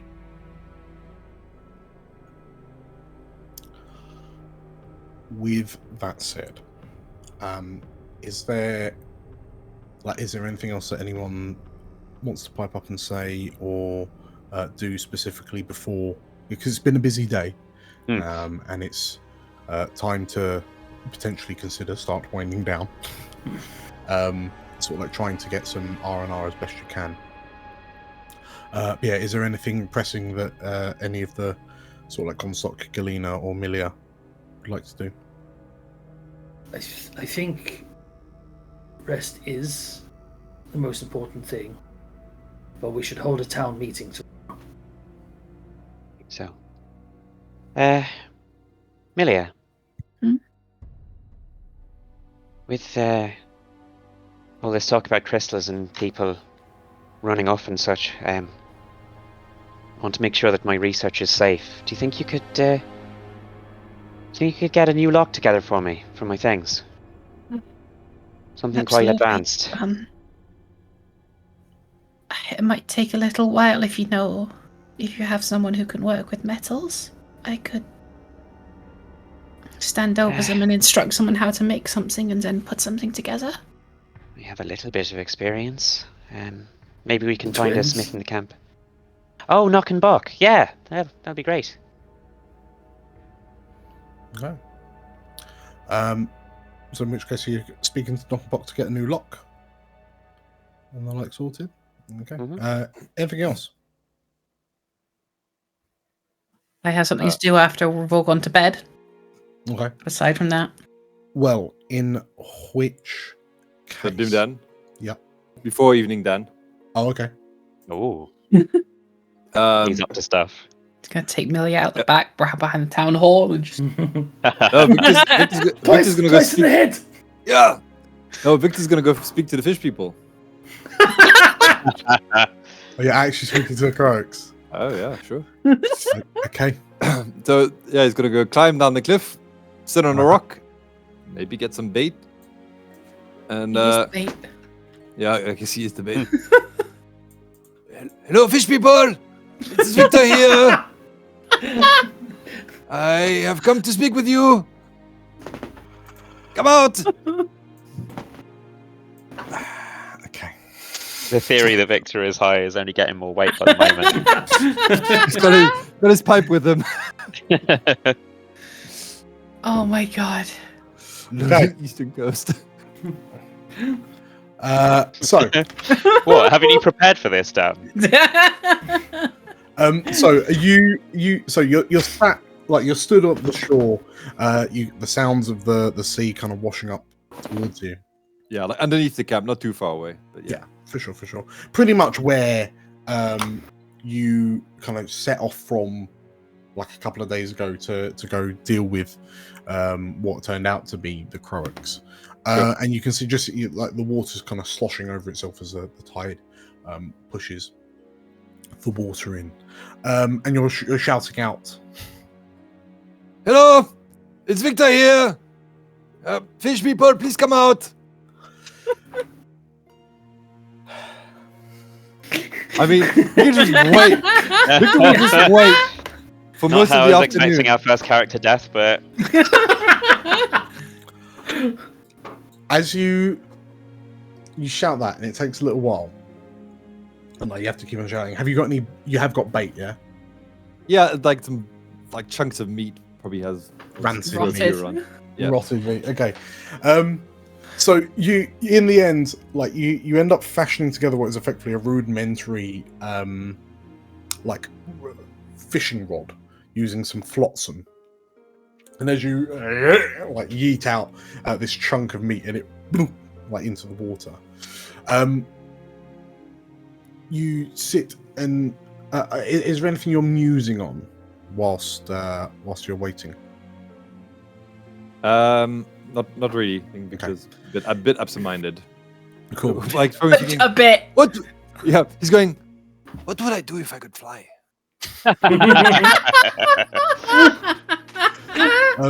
In which case, after a few minutes, and sort of like the meat's getting washed in with the tide, so you have to. I say minutes. I think it's hours, Dan. Eventually, you feel a tug on your line, and as you start to kind of lift up from the water, you see Fish person or giant prawn? We don't know. as you start pulling the rope, you see this little blue scaled creature with sort of like a beigey like belly and chin, just like clung onto this chunk of meat that you've thrown in, and it's like it's got its mouth clamped on the meat, but unfortunately it's also got the hook in its mouth as it gets pulled in, to the point where you kind of beach it, and it pulls itself free and sort of tears a chunk of meat off and sort of like holds it. Don't worry. Oh, I forgot. Can I cast Speak with Animals on myself? Yeah. Bearing in mind, it works with beasts. Yeah. I don't know if they beast, but we're gonna try it anyways. Sure. So maybe we can understand each other. Maybe. Okay, let me get the hook off. Don't move. Start trying to get the hook. No, the hook, not the food. Give the food. I get the hook off. Starts trying to kick at you. Okay, do you understand me? As you say that, and you kind of as you try to. So, are you trying to get the hook out from its mouth? Yeah. Okay. So as you pull this hook out, and it looks and its boggling eyes just kind of rotate seemingly at random. I take out some more meat. More. And it like looks And Tom, looks at you, looks at the meat, looks to the thing it's on. Yes, Cole. Oh, do you remember how you for ages had to go at me for doing this jig? What is the jig thing? Sorry. Jig, the goblin from Cormyr. Yes. You're literally doing what I did with Jig. Which was what? Sorry. And you chewed me out for ages for it. Well, to try and get a pet. Is that what we did? Carry How on. the tables have turned. I'll have the turntables. So this Croak kind of looks to you, looks at the hunk of meat in your hand, looks at the meat it's got, and then it just gently leans in, takes a bite out of the chunk it's got, and then like edges forward, and then like goes to grab the other chunk of meat that you're offering. Okay, And it tries to do it in such a way that it's quick. But okay, all right. I would like to propose an alliance between your people and my people. An exchange of information, perhaps. Are you aware of any crystals beneath the water or within the mountain? Crystals! You know, he like in the sand. He like makes a drawing of crystals, and he points crystals. The creature looks down at your beach drawing and then looks up to you and. Is that a yes or no? I feel like this spell should be working by now. All right. Maybe we need to understand each other on a subconscious level. The creature takes another bite of the rotten meat and then just like edges forward and then just draws what you've drawn in the sand. Oh. Victor will point at the sea and the cliff. Which one? The cliff, the sea?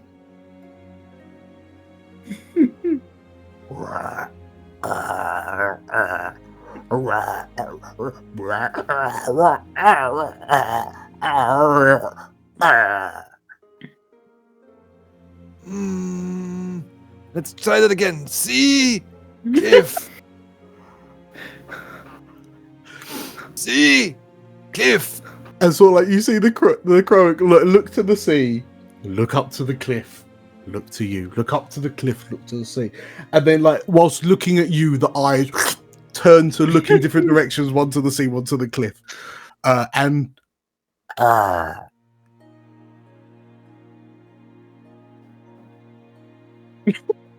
Keep an eye behind you. Do a perception check. There's already hundreds behind you. I think Victor at this point just sighs and goes, "Oh, what have I done?" All right, I'll just flop down on the sand. I look down at his feet. Oh, Victor. The creature sort of like lets out this toothy smile. You can see bits of meat hanging from its jagged teeth, and then it just like with wet slappy steps like walks up to you, pats you on the shoulder, and runs off. sits down next to you and just and then like slumps its head, its wet slimy head on your arm, and then just starts tearing apart this meat in the most disgusting way possible.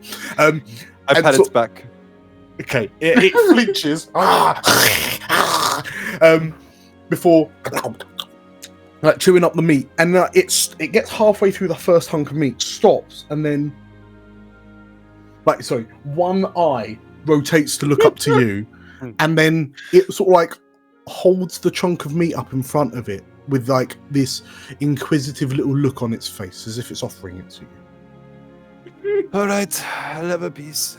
And then, like as you reach for it, it goes, pulls it away, and then you see its throat begins to ripple, its cheeks bulge, and it and vomits what it's just eaten onto your leg. Oh, it's trying to feed you like a baby. And then looks at you really kind of happily. Thanks so much. I need to find a name for him, please. Kidge. Say again, what is it, Lane? Kidge. Kidge. What is Kidge? Jig backwards. Thank you, Kidge. The creature sort of like makes this little chirpy noise, this croaky chirpy noise, and then like picks itself up, dusts itself down of sand a little bit, and then just steps over you in your little puddle of meat vomit, and then just bloop, disappears into the sea and swims. I know what's riding on the back of the Mr. Jibbles statue now. And Victor just waits there and watches the sunset. Oh, In his pile of vomit. Is he okay? No. No. Probably not.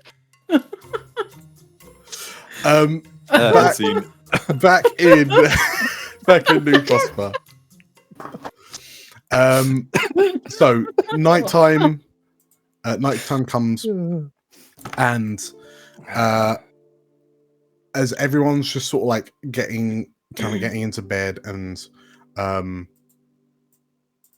getting ready to tuck in for the night, Milia, what's me. going on with you? As at the end of the night, when I know like most people have already settled down, Mhm.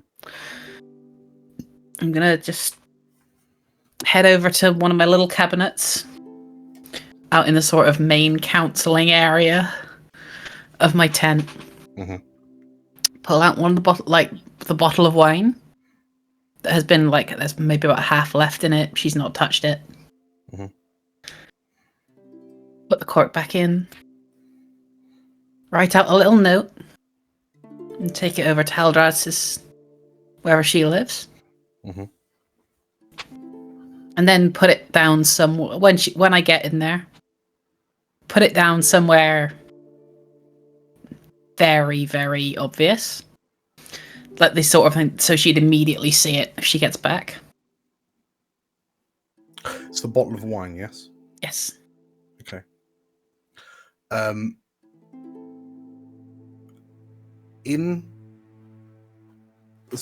you sort of like candle lighting it, or are you casting light, or? I'm using a light around for now, but when I get into her tent or little building or whatever she's got, I'll just use light on something I've got on me. Okay. In which case, as you place down this kind of wine bottle, and then you kind of cast light to be able to see what it is you're doing,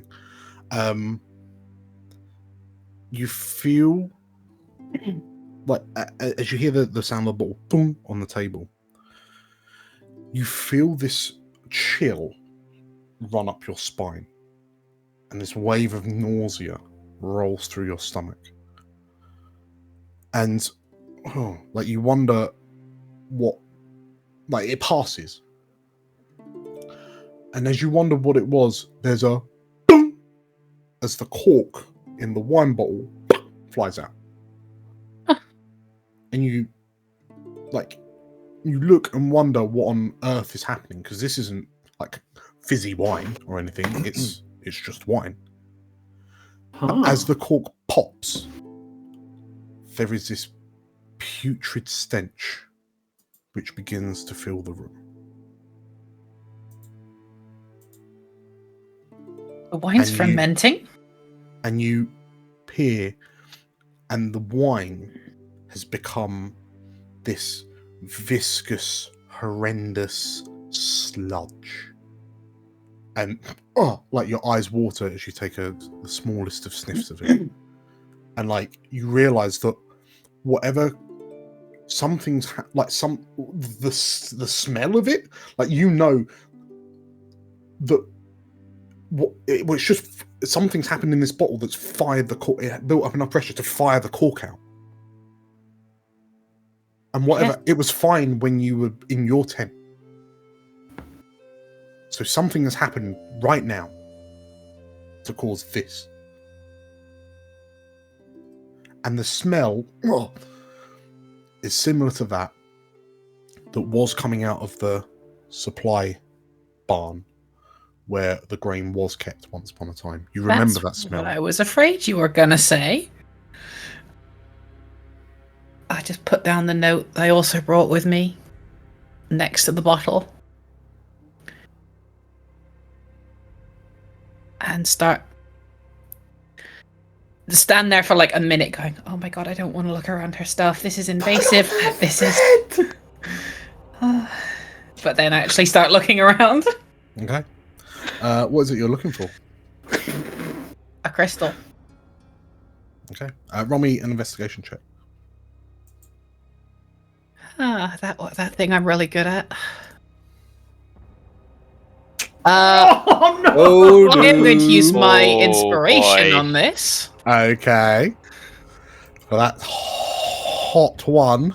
Yep. For Oh, 16, and I'm going to add infallible to it as well. Okay. So D4. For another d4. An ace of our D4. 17. 1. Hmm. 17's respectable. You can always come and get us if you need help. Yeah, that's it. Okay. As you rummage around, and like you can feel that kind of creeping dread seeping over you as you rummage through someone else's. Effectively, you're burglarizing Haladradis' tent. You and it's annoying because the smell keeps on kind of wafting back and hitting you. You don't find any crystals,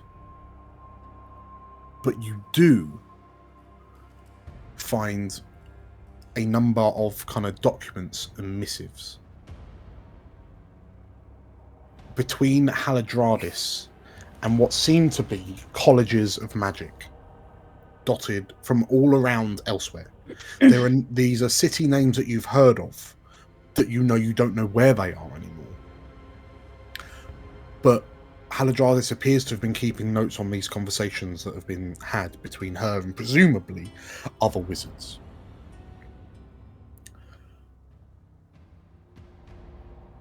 And from reading through what you can find, you quickly realize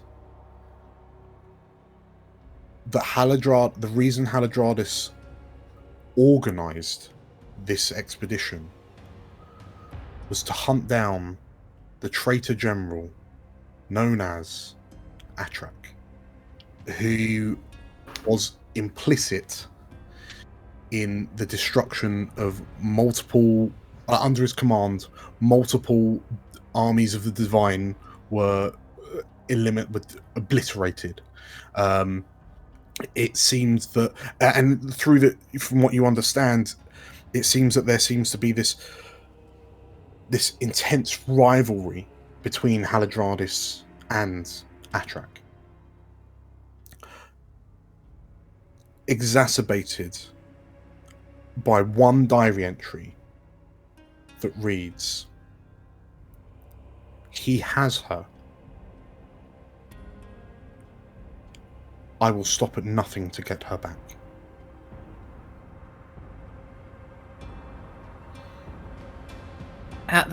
At seeing that, I'm going to take the diary and I'm going to put it along my own stuff.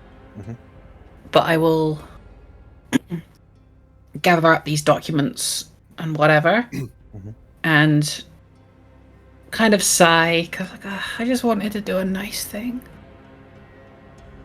I mean, to look at the reports, the military reports, it dawns on you that Atrak, the dragon that saved you in the Hydraean Temple, is a monster. Yeah. He is a ruthless general, complicit in the deaths of thousands upon thousands of troops. For a second, I just stop. And I've never opened my thoughts up as to why I was chosen to the Divine Dragons, but as I do kind of just stand there, I just think to myself and upwards a little bit. Is this why you chose me? Is this it? I don't know. But he has to be stopped. And I'm going to take these documents and take them to Comstock immediately. As you make these thoughts and you kind of wordlessly ask yourself this,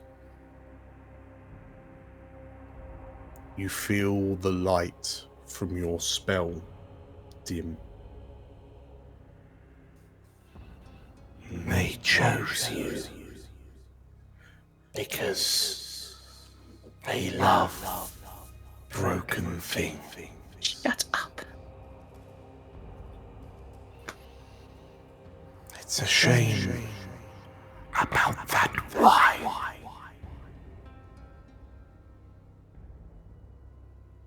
And the voice of Uruxala fades away again. As you watch a piece of fruit on Haladradis' desk begin to visibly putrefy in front of you. I'm sorry. I just leave and take the documents back to Comstock. Okay. Is there anything else that's happening overnight? I think once the documents come over, but timing wise, I might not have time to do that now. So I mean, Millie, I waited until late. Yeah. I waited until very late. Yeah. What time did Victor come back from the beach? Sunset. Sunset. Okay. So is everyone tucked up in bed? Everyone? I believe so. I think Galena has intended to start doing some research on the new crystal and what's going on with the hand, but she's just kind of sitting staring at it instead. Okay.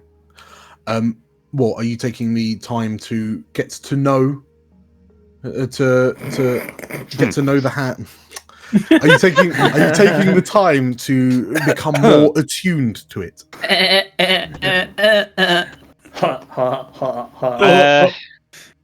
Not intentionally, but that may well be happening anyway, just because I'm just kind of staring at it. Sure. In which case, you will notice that your crystalline hand has a new updated description. Hey! What'd it do? Oh. And for the purposes of everyone, while your hand is crystallized, you add the following spells to your list. Mind Sliver, Bane, Dissonant Whispers, Invisibility, Mirror Image, Phantasmal Force, Tasha's Mind Whip. God damn. That's loads. Oh, damn. Okay. So it has 3 charges, regains charges at dawn. Whilst if you spend a minute concentrating on it, you can swap out any of your prepared spells for any of those listed spells. Or if you cast an Artificer spell, you can expend a charge to do it so without verbal, somatic, or material components up to 100 gold. However, the more you study it and you feel you kind of understand what the magic within the crystalline hands can do now, but you also feel a bit woozy. So please make me a Constitution save. It's gonna eat you. At dawn, basically. Make me a Constitution save. Sweet. Love to. 24. Oh. You feel this wave of exhaustion wash over you, but you're able to resist it. And it feels like the crystals were beginning to grow up your arm, and then you've been able to quash that sensation. No. And you realize that once a day, you're going to have to make a Constitution save, which gets with a DC that increases every day. And on a failed save, you gain a permanent level of exhaustion that cannot be removed whilst you are suffering from crystallization. Ooh. That seems like a problem, I think. Damn. But as of right now, you have it under control. Might be needing that axe before long. I was about to say the same thing. I'm just gonna, I just keep staring at it until I actually pass out, basically. Okay. And in which case, Galena, you are woken in the morning by the sound of Comstock's booming voice ripping through the town as he summons all of the citizens of New Prosper for a town meeting. And as you sort of like groggily roll out of bed and your hand swings heavily, boom, as you realize it's not some horrible dream, as you look down at this blue, like light blue purplish hand of yours. And as you all make your way out to Comstock's town meeting, we'll call it there. Wait. Oh, that was a good one. Dang. Drama. Intense. Congratulations, everyone! Wait. I'm leveling up. I can't believe I discovered that because I wanted to do a nice thing. Life lesson, don't do anything nice. On completing episode 12. Hey. Nice. Well, yeah, that was quite an episode, I thought. Oh, deep stuff. Yeah. Yeah. So, thank you all for playing. Thank you all for watching and or listening. I hope you all enjoyed. We do this quite often, don't we? So, if you like what you saw or listened to, make sure to hit the like button and leave a comment below on... what should the comment be on this time? Let's say...